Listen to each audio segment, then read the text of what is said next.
You're listening to The World at 8 with Lynn Mozart.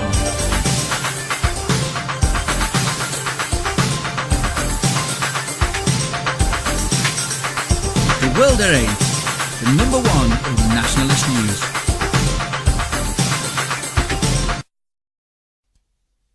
Highlights of the news today, Wednesday, the 7th of August 2013. Gibraltar, the party is over, comments from Madrid raise concerns in London. Khalifa Foundation announces completion of UAE-funded Sheikh Zayed Mosque in Oxford. Judge calls victim 13 a sexual predator, suspends paedophiles 8-month sentence.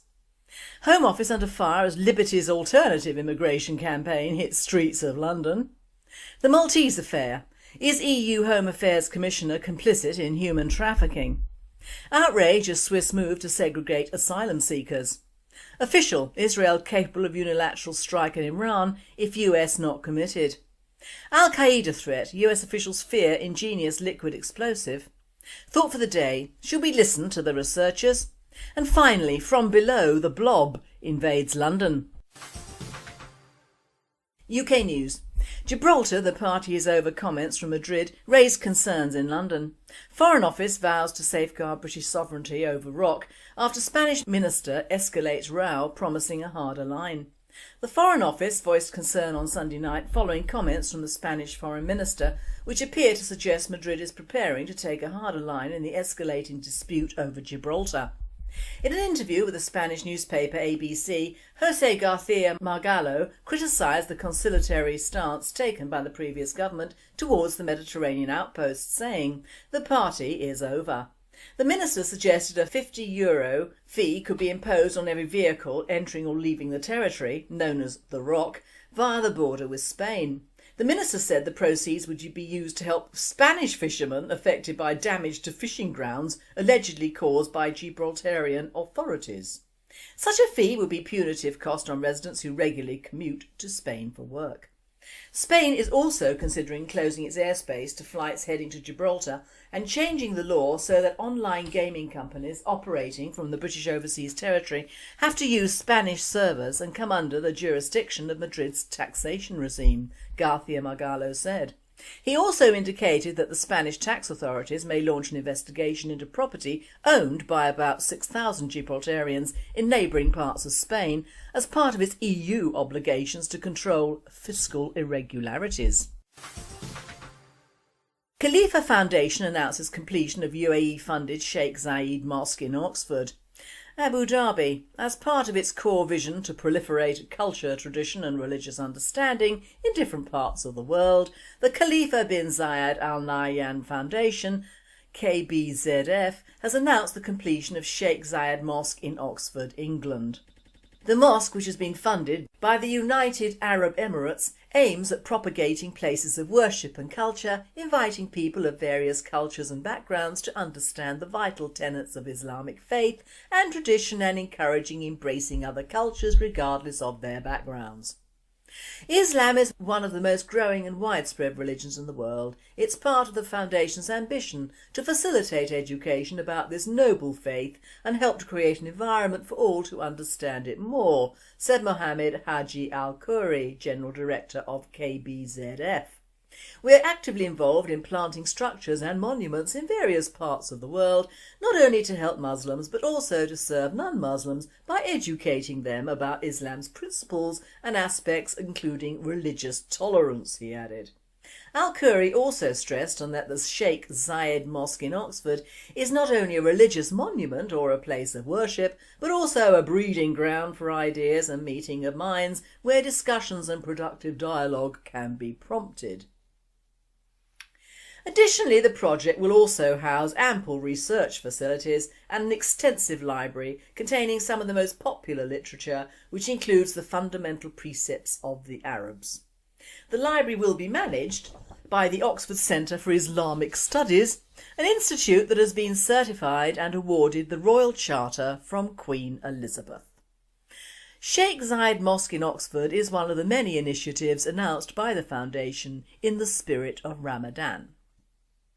World at 8 states, "Get beyond the publicity speak and the true message comes out. We will build anywhere we like, we will spread Islam, and we will even get the British elite to sanctify it under the name of diversity. What fools we are in the UK. Judge calls victim 13 a sexual predator and suspends paedophile's 8-month sentence. Attorney General is to consider whether to ask Court of Appeal if suspended 8-month jail sentence imposed by Judge Nigel Peters on confessed paedophile Neil Wilson was unduly lenient. Neil Wilson, 41, faces having his 8-month suspended jail sentence reviewed after the Attorney General Dominic Grieve agreed to look into the case yesterday. And the Crown Prosecution Services was forced to admit that its own prosecutor, Robert Culliver, acted inappropriately when he placed a portion of the responsibility upon the victim in court. In sentencing, Judge Nigel Peters apparently accepted the suggestions that Wilson's teenage victim, who cannot be named for legal reasons, was complicit in the abuse, despite her being well below the age of consent. The girl was accused in court of egging her abuser on and was described as looking older than her 13 years, something the judge said he would consider in Wilson's favour. Wilson was told by Judge Nigel Peters that he had taken into account the fact that his child victim looked older during sentencing at Snaresbrook Crown Court on Monday. He added, "You have come as close to prison as imaginable. I have taken into account that even though the girl was 13, the prosecution say she looked and behaved a bit older. On these facts, the girl was predatory and was egging you on." A spokesman for the Attorney General's office confirmed that the case will be considered by the law officer, the Attorney or Solicitor General, who will decide whether it should be referred to the Court of Appeal under the unduly lenient sentence scheme. A CPS spokesperson said, "The language used by prosecution counsel was inappropriate. The transgressor in this case was the defendant and he bears responsibility for his criminal acts." World at 8 says, "This man has been prosecuted for bestiality and indecent images in the past and is not an innocent. He should have been imprisoned or whipped and put in public stocks. The victim is under age, beginning and end of." Home Office under fire as Liberty's alternative immigration campaign hits streets of London. Human rights campaigners have hit back at the government's Go Home ad vans with an alternative message on immigration. Liberty has sent a van around the streets of London with the slogan, "Stirring up tension and division in the UK illegally, Home Office think again." Last month, Home Office ads displayed on billboards carried by vans in 6 London boroughs told overstaying migrants, "Go home or you'll be picked up and deported." Liberty's van will circle the Home Office, Westminster and the surrounding area before visiting Kensal Green and Walthamstow, 2 of the London boroughs thought to be targeted during the spot checks. Taking the message to the streets, Liberty's alternative message on immigration, a statement from Liberty said the Home Office's messaging had racist connotations, mirroring National Front slogans from the 1970s. Elsewhere, Conservative Mayor of London Boris Johnson has admitted the language on the vans could have been friendlier. Speaking on LBC 97.3 with Nick Ferrari, Boris the Lorist said, "The language could be friendlier. What we're really saying is, are you illegal? Do you need to regularise your status? Do you need help getting home? And here's the number." That seems a perfectly reasonable thing to say. The Equality and Human Rights Commission, EHRC, said it will probe the reported spot checks as well as the controversial Go Home campaign. Users of the Refugee and Migrant Forum of East London, RAMFEL, represented by law firm Dayton Pierce Glynn, have told the Home Office it has until August the 8th to agree to ditch the offensive campaign or they will apply for a judicial review. Labour peer Lord Lipsey has reported the ads to the Advertising Standards Authority, while the union Unite said the government's campaign was vile and it was seeking legal advice over the vans. World at 8 comments, "You can see the purveyors of diversity enrichment are up in arms over an enrichment thing. If we as a country don't start some sort of way to stop immigration and deport illegals, the situation will get so bad that even the idiots in charge will have to do something more intrusive. This is the first of what should be many initiatives to sort our country out. There's nothing sensitive about being overrun." European news. The Maltese affair. Is EU Home Affairs Commissioner complicit in human trafficking? Malta, which has for several days been in a standoff with EU Home Affairs Commissioner Cecilia Malmström over the fate of 102 migrants rescued by the Liberian oil tanker Salamis, has won one small skirmish in their battle against the EU's enforced immigration overload. Although it is a Pyrrhic victory of sorts, the skirmish was won only because Italy has agreed to take in 102 migrants rescued from a leaking dinghy after Malta refused to admit them despite EU pressure. The migrants, including a 5-month-old baby and 4 pregnant women, were rescued from their badly damaged inflatable boat on Monday by the Liberian-flagged Salamis oil tanker 80 kilometres off the Libyan coast. In a statement released overnight on Wednesday, Malta said the Salamis, which had been moored off the Mediterranean island nation in international waters, was heading for Syracuse in Sicily. This development came as the Italian authorities accepted to welcome the migrants who were aboard the MV Salamis.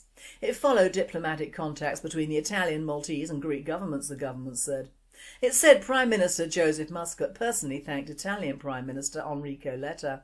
In earlier statements, EU Home Affairs Commissioner Cecilia Malmström said, "It is first and foremost important to save the lives of the rescued persons," noting the ship contains 4 pregnant women, 1 injured woman as well as a 5-month-old baby. She said Malta, which has refused to allow the tanker to enter its waters, would be acting contrary to international law if it sent it back to Libya. The drama started to unfold Monday morning when the tanker, a Liberian-flagged vessel operated by Greek company Hellenic Shipping, rescued 102 migrants off the coast of Libya after being requested to do so by the Italian authorities. According to Maltese media, the tanker, in accordance with international law, was instructed to take the migrants to the nearest port of call, which was Libya. But the captain of the ship decided to continue to Malta anyway, where he was told by the government that as the migrants were not in danger, the tanker would be refused entry. Malmström said that while she recognised the migratory pressure faced by the tiny Mediterranean island, the EU's smallest member state, it is the humanitarian duty of the Maltese authorities to allow these persons to disembark. World at 8 comments. It sounds to me as if Cecilia Malmström and the Salamis captain are complicit in human trafficking, as the captain did not take those rescued to the nearest port and Malmström supports his actions rather than the actions of an EU member state. Here we have immigrants coming before the citizens of the EU and international law is contravened to ensure it is so. Outrage as Swiss move to segregate asylum seekers. The BBC is reporting that some Swiss towns plan to keep asylum seekers away from public places such as swimming pools, playing fields and libraries in a move human rights groups say is racist. The curbs are aimed at preventing tensions with residents, officials say. Asylum seekers are to be housed in special centres, many former army barracks, and the first one is opened in the town of Birmingham. Switzerland's share of asylum seekers is well above the European average. The BBC's Imogen Fawkes in Geneva says the controversy reflects growing voter unease at the number of asylum seekers in Switzerland, per head of population amongst the highest in Europe. Currently about 48,000 people are seeking asylum in Switzerland. Roman Staub, mayor of the town of Menzingen, has said asylum seekers should be banned from sensitive areas, such as the vicinity of a school. This is certainly a very difficult area because here asylum seekers could meet our schoolchildren, young girls or young boys, he said. In Bremgarten, a church will also be off-limit to asylum seekers. Human rights groups are outraged, calling the measures racist. The BBC's correspondent reports. The government says the rules are not formal bans on movement, but admits its own Department of Immigration agreed the restrictions with town councils. In June, voters overwhelmingly backed a controversial move to tighten asylum restrictions amid a spike in the number of refugees in the country. Switzerland counts 1 asylum seeker for every 332 inhabitants. The European average is 1 asylum seeker for every 625 inhabitants. World at 8 says, the Swiss have always been bright. It's a good thing they decided long ago not to join the European Union, otherwise they'd have had to kowtow to the asylum seekers' human rights. I always thought it was almost impossible to go and live in Switzerland, owing to the price of property and their laws, so how come asylum seekers can get in anyway? World News. Official, Israel capable of unilateral strike on Iran if US not committed. Israel is capable of carrying out a unilateral military strike against Iran's nuclear facilities without operational support from the United States, a senior Israeli official said to Israel Radio on Tuesday morning. Although such a strike would be less effective than one conducted by America, the unidentified official said. The diplomatic official doubted US intentions to prevent Iran from acquiring nuclear weapons at all costs. American conduct regarding Syria, contrary to declarations by President Barack Obama, shows Israel that it cannot rely on US assurances, the Israeli source said. Israel fears the development of direct negotiations between Washington and Tehran would ease sanctions on the Islamic Republic in exchange for concessions and would not satisfy the requirements imposed by Israel, the unnamed official added. Jerusalem and Washington differed on Sunday over the significance of Iranian President Hassan Rouhani's inauguration, with Washington ready to work with Iran and Jerusalem warning that the new regime, like the old, is a threat to world peace. On Friday, the Iranian president said Israel had been a wound on the body of the Islamic world, Netanyahu said at the opening of the weekly cabinet meeting. Al-Qaeda threat. US officials fear ingenious liquid explosive. There are growing concerns that an Al-Qaeda affiliate could use a new generation of liquid explosive, currently undetectable, in a potential attack, according to two senior US government officials briefed on the terror threat that has prompted the closing of nearly 24 US embassies. The Transportation Security Administration has long been concerned about liquid explosives being used in potential devices, as it was during the failed Christmas Day bombing in 2009. The new tactic allows terrorists to dip ordinary clothing into the liquid to make the clothes themselves into explosives once dry. It's ingenious, one of the officials said.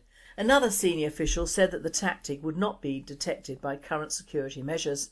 The official said the new technique is believed to have been developed by the Yemen-based Al-Qaeda affiliate, Al-Qaeda in the Arabian Peninsula, home to notorious alleged bomb maker Ibrahim al-Assari.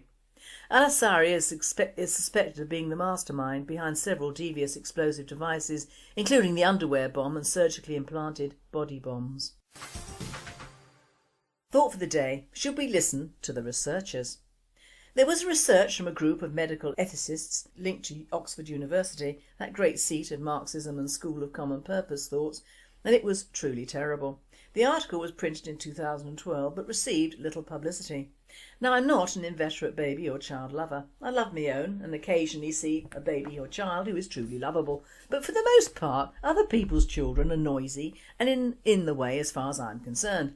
I was brought up to be seen and not heard, whereas nowadays even quite young children can't enjoy themselves without screaming their heads off all the time. But this aside, even I cannot wholly condone what this article says, or rather what it opens the doors to. It states that if a child is born disabled, then killing it would be equivalent to an abortion, and it's written by Professor Julian Savulescu, director of the Oxford Uehiro Centre for Practical Ethics, and he promotes a liberal society. Newborns are termed potential persons, and they call it after-birth abortion. They give the person or baby to mean an individual who is capable of attributing to her own existence some, or at least basic value, that being deprived of this existence represents a loss to her. Now, a point here is they refer to the baby as her, not her or him, and the child pictured is a beautiful, normal white baby, not a Down syndrome or thalidomide child, but a normal baby. We have, according to researchers, become more civilised in this century, and certainly in the last 200 years our society has become more developed in the care of birthing and lessening of our mortality rates. But we appear to be taking a step backwards, which is especially dangerous in the light of the thousands of immigrant births we are having to accommodate. And that is, we are promoting white abortions and now the killing or after-birth abortions of obviously disabled babies. Now, as a woman fortunate enough not to have problems conceiving and producing fairly normal children, I feel that I am lucky.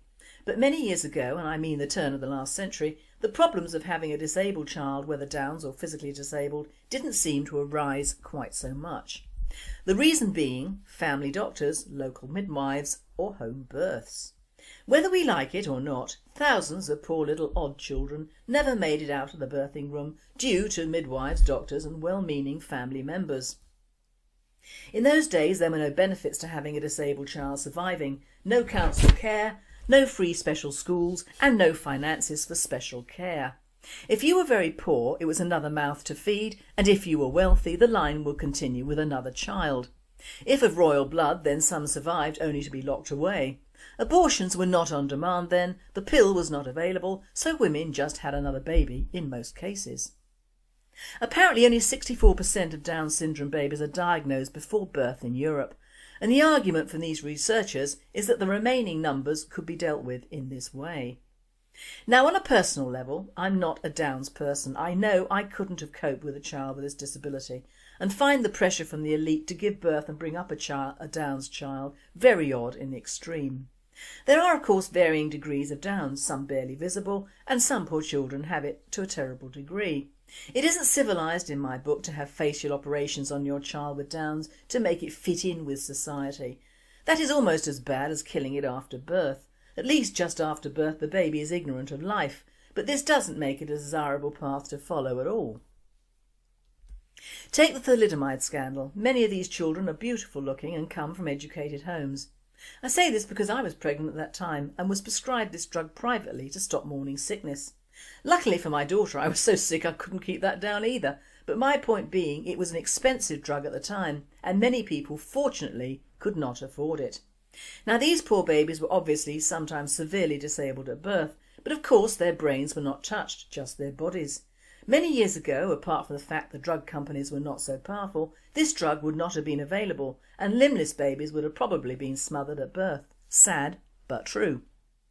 Now as a nation, and indeed Europe, the UK and the world is overcrowded. There are just too many people. I'll deal with the UK as the world and Europe can look after themselves. There are too many people in the United Kingdom and too many births, and most of the rise in births are from immigrant mothers, especially in our capital city London and our larger cities nationally. Fact.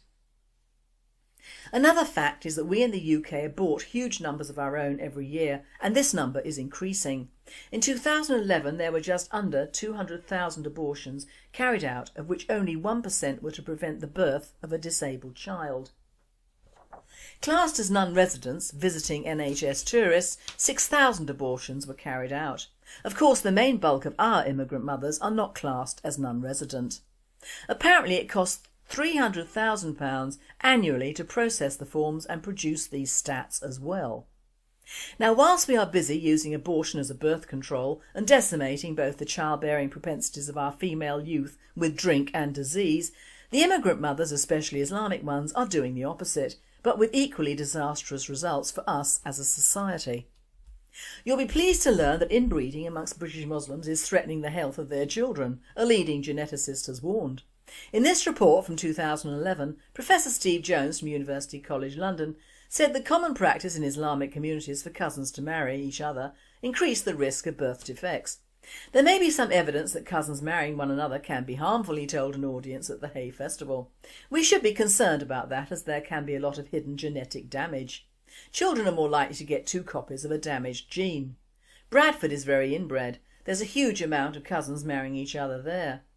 Studies have shown that 55% of British Pakistanis are married to first cousins, and in Bradford this rises to 75%.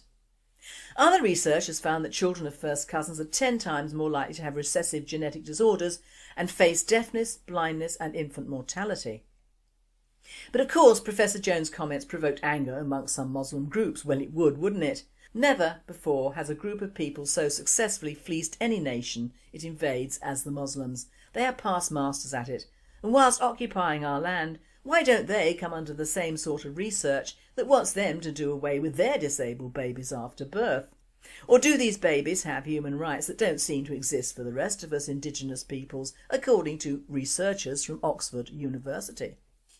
Mohammed Shafiq, chief executive of the Ramadan Foundation and the Muslim spin doctor who promotes the image of Muslims in Britain, said, "I know many Muslims who have married their cousins and none of them have had a problem with their children. Obviously we don't want any child to be born disabled who don't need to be born disabled, so I would advise genetic screening before first cousins marry." But I find Steve Jones' comments unworthy of a professor. Using language like inbreeding to describe cousins marrying is completely inappropriate and further demonises Muslims. No, it doesn't. It's about as politically correct as referring to people from the southern United States as inbred rednecks, hillbillies or trailer trash. The inference is the same, and in the case of both probably true. As to the screening, rather difficult in Pakistan, where many of these arranged marriages are set up years before and carried out to bring the spouse into the UK with all of its benefits. Muslims do intermarry, which is why a vast majority set up the business of grooming underage non-Muslim girls for their sons and male relations to avoid the problem of having too many idiots. They shouldn't really worry because in all cases it is us Brits in the UK who are directly or indirectly funding these souls and the financial benefits to those families that come from being an immigrant Muslim and giving birth to one or two retards, and I use that word deliberately and will not apologise for it. As usual, we can publicise and write about the abortion and afterbirth killings when they don't refer to the Muslim population, and concern about the risks to children from first cousin marriages has been described as the last great taboo.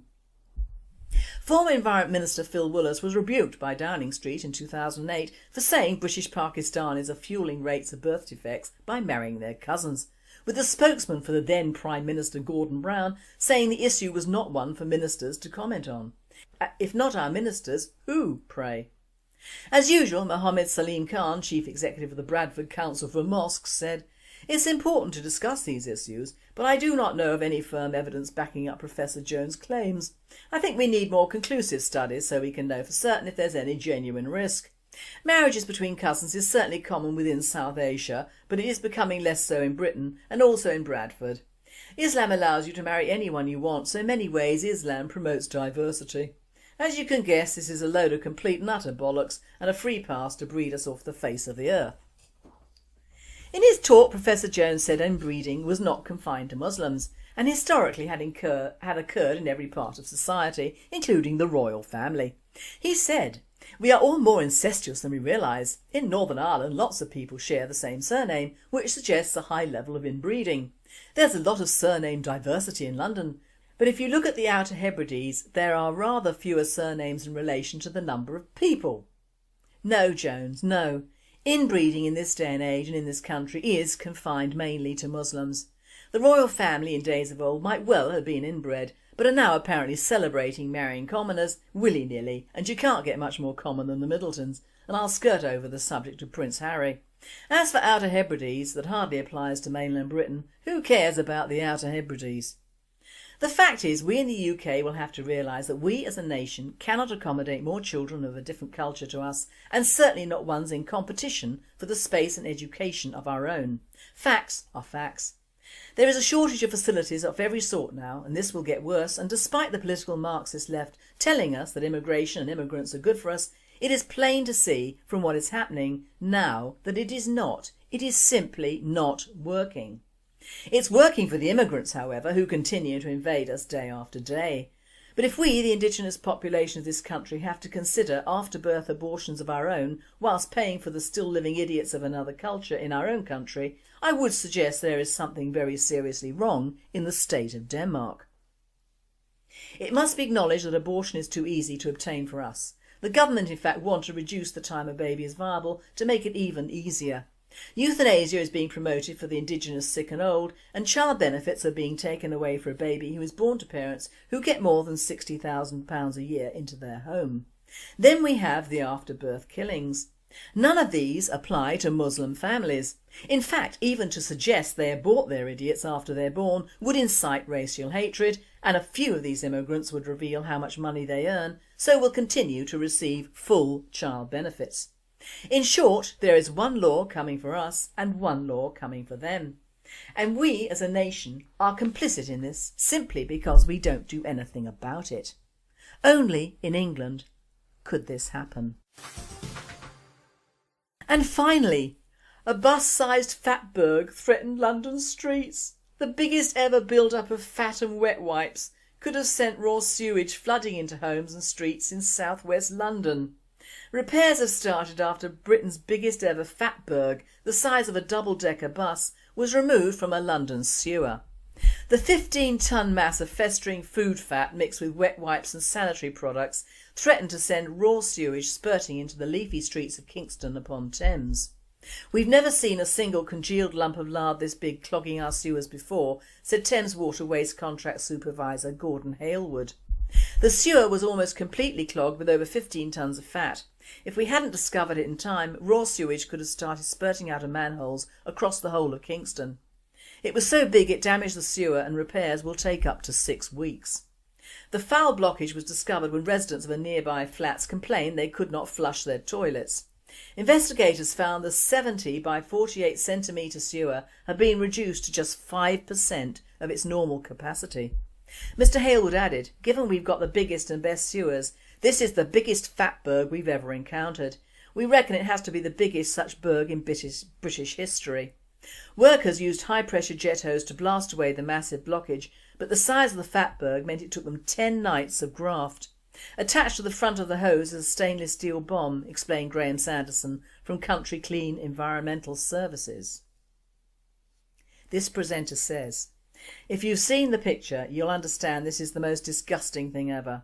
It also points to the fact that soon London will revert to what it was in pre-Victorian times, too full of people, which leads to disease and poverty. And most, if not all, are not British in any sense of the word. Talk about fast food and immigrant population bulge. How long will we have to clean up after these third world immigrants under the name of diversity?"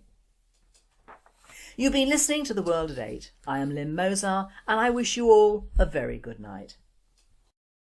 Sexual predator suspends paedophile's 8-month sentence. Home Office under fire as Liberty's alternative immigration campaign hits streets of London. The Maltese affair. Is EU Home Affairs Commissioner complicit in human trafficking? Outrage as Swiss move to segregate asylum seekers. Official, Israel capable of unilateral strike in Iran if US not committed. Al-Qaeda threat, US officials fear ingenious liquid explosive. Thought for the day, should we listen to the researchers?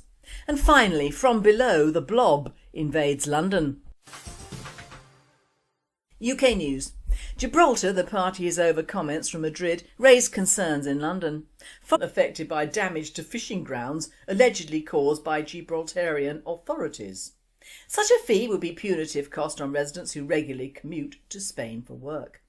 Spain is also considering closing its airspace to flights heading to Gibraltar and changing the law so that online gaming companies operating from the British Overseas Territory have to use Spanish servers and come under the jurisdiction of Madrid's taxation regime, García Margallo said. He also indicated that the Spanish tax authorities may launch an investigation into property owned by about 6,000 Gibraltarians in neighbouring parts of Spain as part of its EU obligations to control fiscal irregularities. Khalifa Foundation announces completion of UAE-funded Sheikh Zayed Mosque in Oxford. Abu Dhabi, as part of its core vision to proliferate culture, tradition and religious understanding in different parts of the world, the Khalifa bin Zayed Al Nahyan Foundation, KBZF, has announced the completion of Sheikh Zayed Mosque in Oxford, England. The mosque, which has been funded by the United Arab Emirates, aims at propagating places of worship and culture, inviting people of various cultures and backgrounds to understand the vital tenets of Islamic faith and tradition and encouraging embracing other cultures regardless of their backgrounds. Islam is one of the most growing and widespread religions in the world.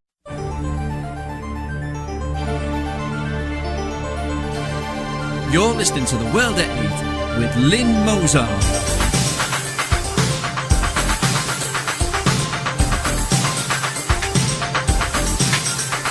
The World at 8, the number one in nationalist news.